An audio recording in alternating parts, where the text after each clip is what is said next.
Un saludo a todos los salvadoreños y salvadoreñas que viven en Nueva Zelanda, Australia, Europa, Norte y Sur, Estados Unidos, Canadá, y a los que viven en cualquier parte del mundo, incluyendo, por supuesto, El Salvador. Un abrazo para todos y para todas. Saludamos a Jaime y Gloria García, que viven en Toronto, Canadá. Cuídense ambos de esos grandes fríos.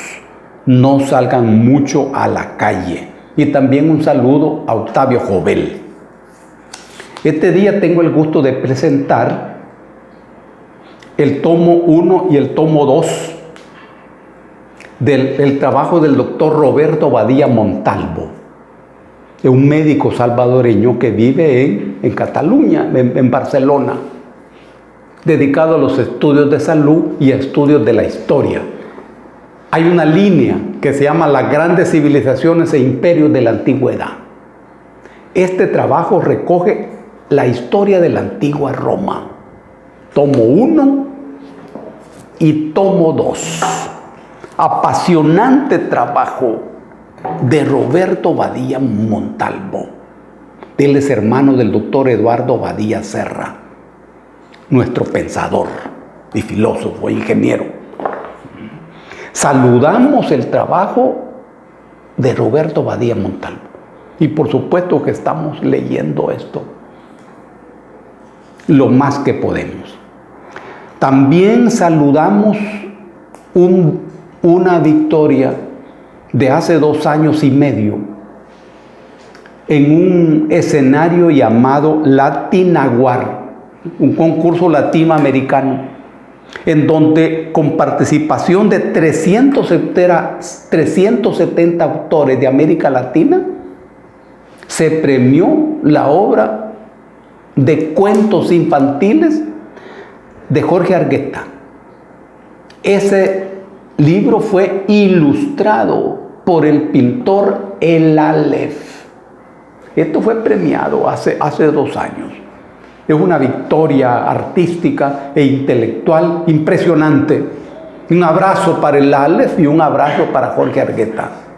Nos alegra mucho y nos identificamos con ese trabajo. Saludamos también a Joshua Méndez, un estudiante aventajado del 6º grado del Colegio Serén. Muy jovencito, nuevo en la vida. Un abrazo para Joshua. Y está bien, Joshua, que te interese el pensamiento complejo. Y ojalá que lo desarrolles, porque la realidad es así de compleja. Y también saludamos a la Marina, la esposa de Tamagás. Y a todos tus hijos y tus hijas, Marina. Un abrazo para todos ellos. Este día vamos a hablar de lo que se llama guerra social. Ocurre que una vez terminada la guerra civil, que duró 20 años, parte de los mandos guerrilleros pasaron a negociar con sectores de la oligarquía dominante. Y se establecieron acuerdos.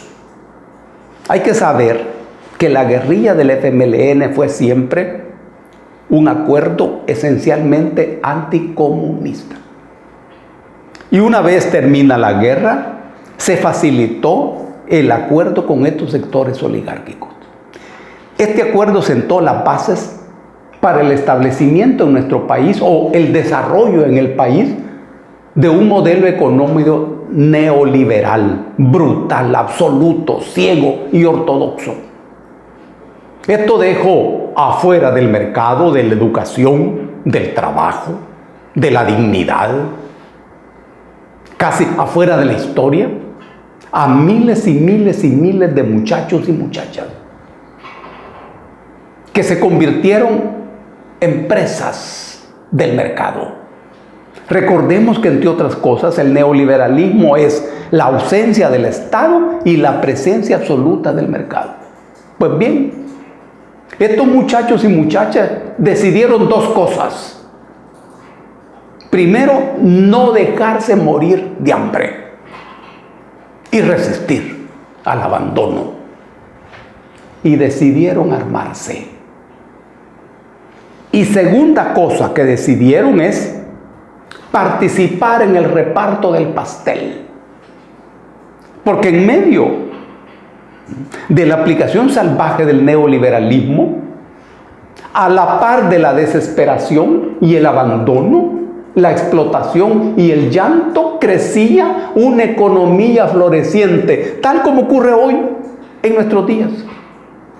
Cuando una parte gigantesca de la población le cuesta ganarse la vida decentemente cada vez más, hay otra parte de la economía floreciente que está inaugurando edificios, que está construyendo supermercados, que está celebrando sus negocios. Eso empezó en esos años.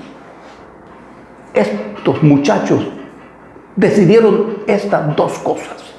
Las repito, no dejarse morir de hambre y participar en el reparto del pastel. Y empezaron a armarse. Recordemos que en esos años empezó el asalto de pequeñas tiendas, de pequeños negocios. A esos muchachos en ese momento se les llamó maras. Este es un nombre coloquial. Mara significa muchacho desordenado, que no sabe de la vida. Hay una cierta simpatía y cierto acercamiento en esta figura de maras. Muy bien. Con ese nombre, el fenómeno se desarrolló durante unos 10 años y no se le dio la importancia que en verdad tenía. En el curso de esos 10 años, estas maras descubrieron varias cosas. Primero, el territorio. Segundo, el poder que venía del control del territorio. Tercero, descubrieron la economía a partir de la figura de la renta. 10 años después de haber nacido y de funcionar como maras, muere la mara y se convierte en pandilla. Por favor, estas figuras son figuras sociológicas y no pueden manejarse discrecionalmente.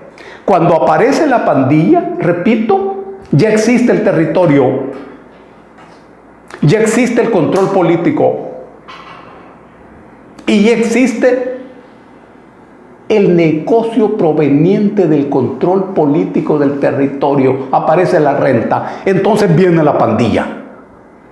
Este es otro fenómeno. Y cuando aparece la pandilla, aparecen las pandillas.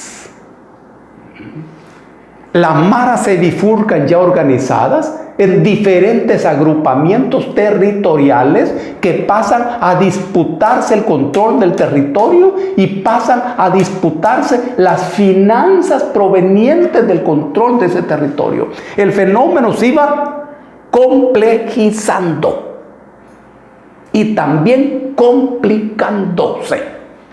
Ya en este momento, la pandilla que sustituyó a la mara se convierte en una fuerza política. A partir del hecho inobjetable de que el control del territorio le daba el control político de los habitantes de ese territorio. Esta es la política, este es el control político. Y luego, en el ejercicio de ese control político, la pandilla se convierte en sujeto de negociación. Las empresas, por ejemplo, pasan a negociar con la pandilla, porque ese era el presupuesto para distribuir sus mercancías en los territorios controlados por esta pandilla. Todas las empresas, eso es lógico, pero luego los partidos políticos pasan a negociar con la pandilla, porque ese era también el presupuesto para realizar campañas electorales. Los dueños del territorio eran las pandillas. Esto coincidió con el neoliberalismo rampante en el país, en donde el Estado abandona el territorio y es sustituido por el mercado. Aquí no estamos en una omisión, no. Es una acción.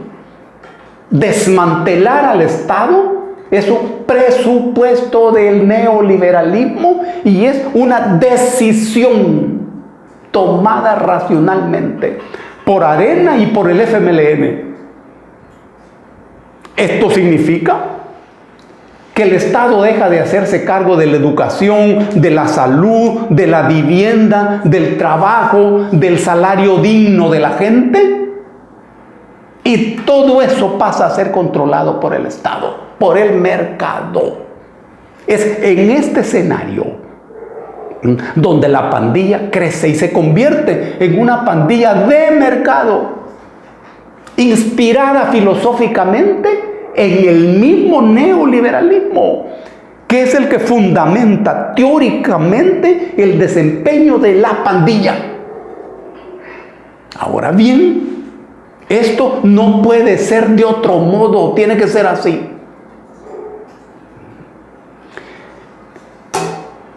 Los gobiernos empiezan a reaccionar y aparecen las filosofías de mano dura, de mano más dura, donde el énfasis en el abordaje del problema pasa a descansar en la represión.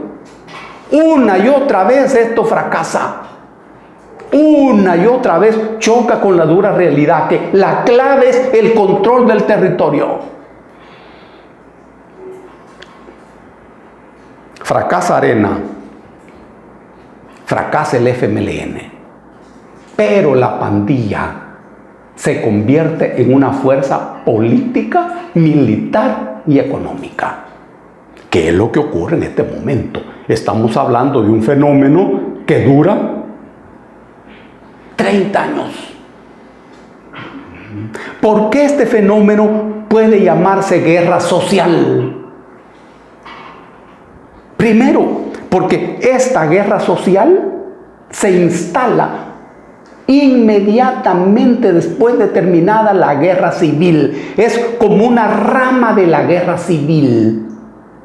Segundo, es que el fenómeno depende de manera directa de la forma como se resolvió la guerra civil, del acuerdo tomado entre parte de los mandos guerrilleros y la oligarquía. Cuando la base política fue el neoliberalismo, allí, en ese momento, nace de inmediato una nueva guerra que sustituye a la guerra civil, cuya finalización se estableció con los acuerdos políticos. Por eso es que hay un hilo conductor. Y es guerra. Porque allí se da un poder político incuestionable, que es el poder que controla el territorio. Dos, porque ese poder es económico, es político y también militar. Tres, porque el trato que los diferentes gobiernos dan a ese poder es rigurosamente militar, orientado a aniquilar la fuerza viva del otro. Eso es justamente lo que ha sido derrotado en una y otra experiencia. En ningún momento como hoy, la pandilla tiene la fuerza política, la fuerza económica que tiene hoy. Vamos a suponer que el dinero que la pandilla recoge se usa en el sostenimiento de su fuerza, es decir, en la curación de los pandilleros, en la atención legal de los pandilleros, en el cuidado de la familia de los pandilleros. Y ese poder económico está distribuido en el mantenimiento de su organización. Vamos a suponer que es así, pero si es así, eso quiere decir que se trata de una organización sólida, muy cohesionada y muy segura. Y eso explicaría entonces la fortaleza que se muestra. el actual gobierno ha convertido la lucha dentro de la guerra social y contra la pandilla como su política esencial.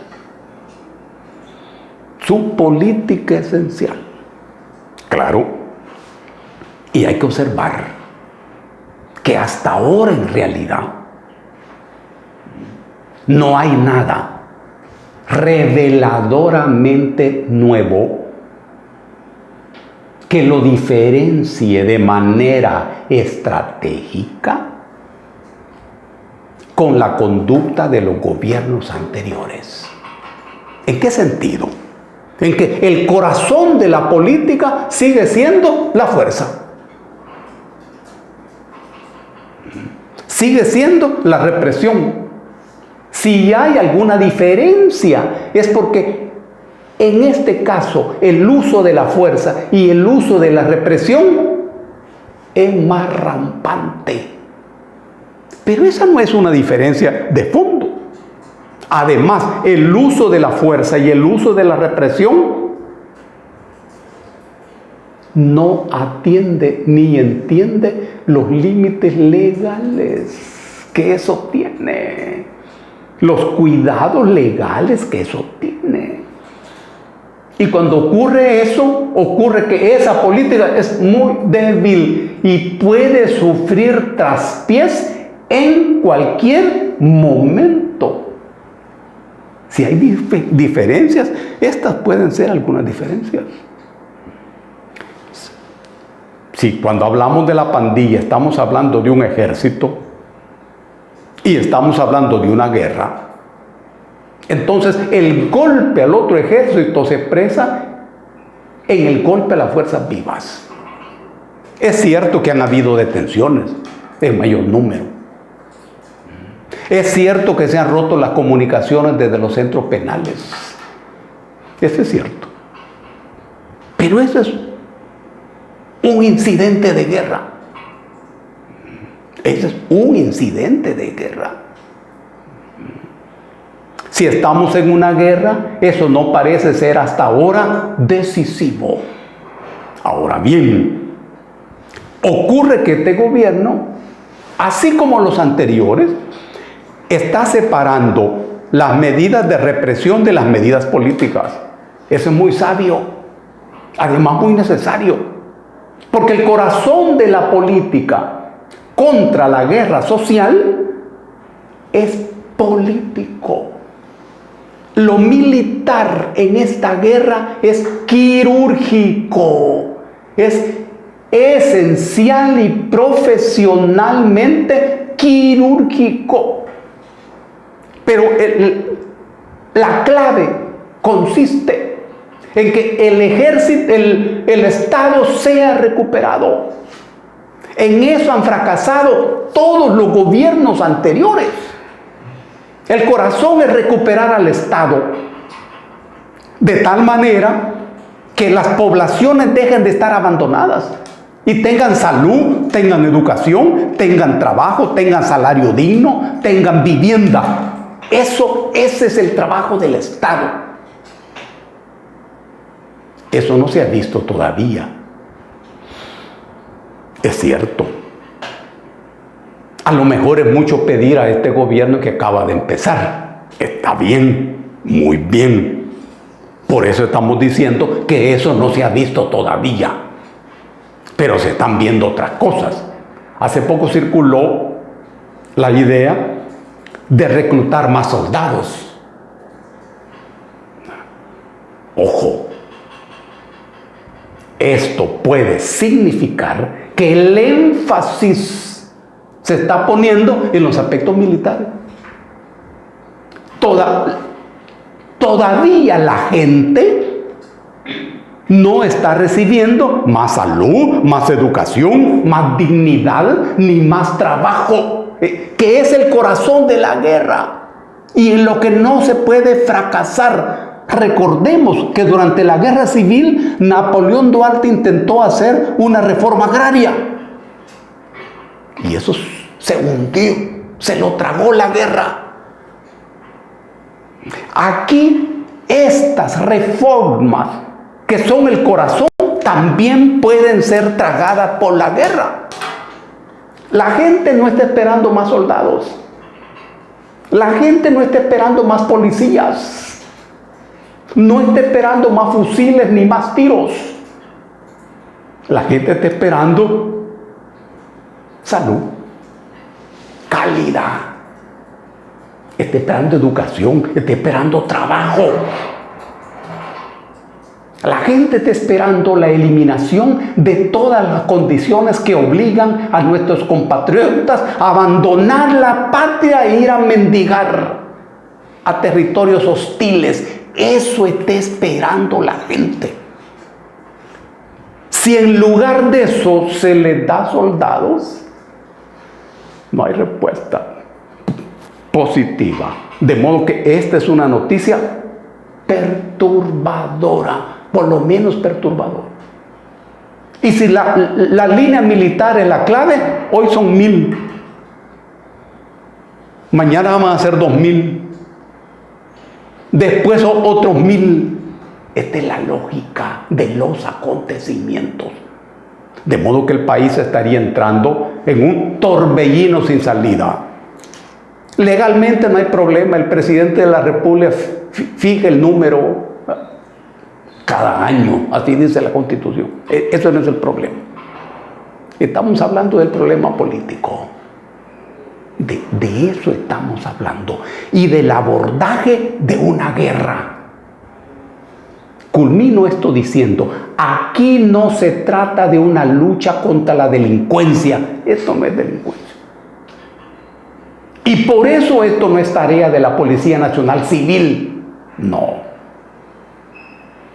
Se trata de la solución de una guerra, del desmontaje de una guerra.